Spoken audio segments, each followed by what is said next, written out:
Now we live in the age of data, where everything around us is linked to the data source, and everything in our lives is captured digitally, which means the physical world around us is turned into raw information, from scientific publications, medical reports, stock markets, to news and literature. We like to call it big data, and it is indeed getting bigger.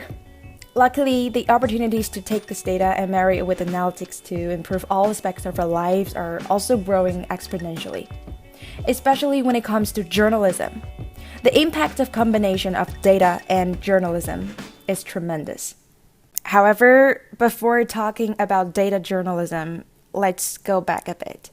20 million years ago. Too long.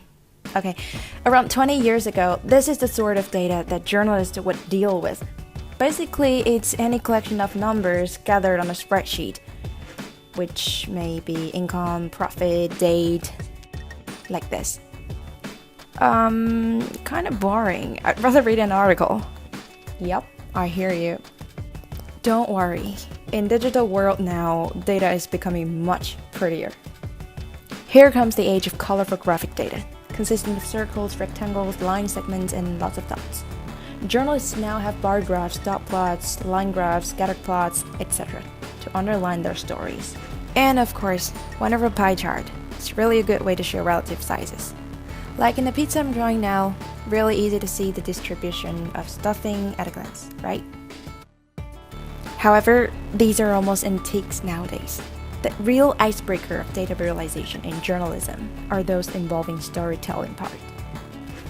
Welcome to the world of infographics.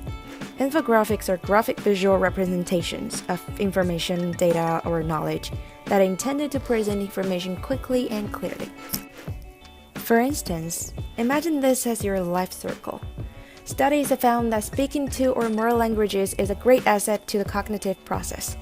The brains of bilingual people operate differently than single language speakers, and these differences offer several mental benefits.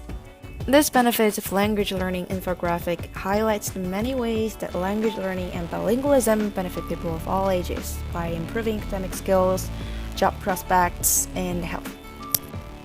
And let's be honest, isn't that big shocking to see that we're already in stage 2, which is adulthood? Yep, you got it. No longer a free, careless teenager.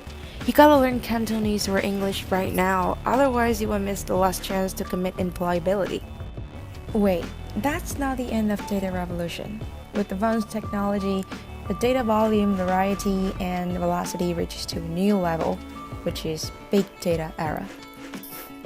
So what's the difference between data and big data? Technically, big data is a term that describes a large volume of data. More specifically, 2.5 quintillion bytes of data are created every single day. And this is equivalent of 90% of the world's information created in the last 2 years alone. Now, this is what we call big data. That is, the data size, speed of change, and the form of data sources have all changed a lot. You may wonder, where can it be adopted to, and who's the primary adopter?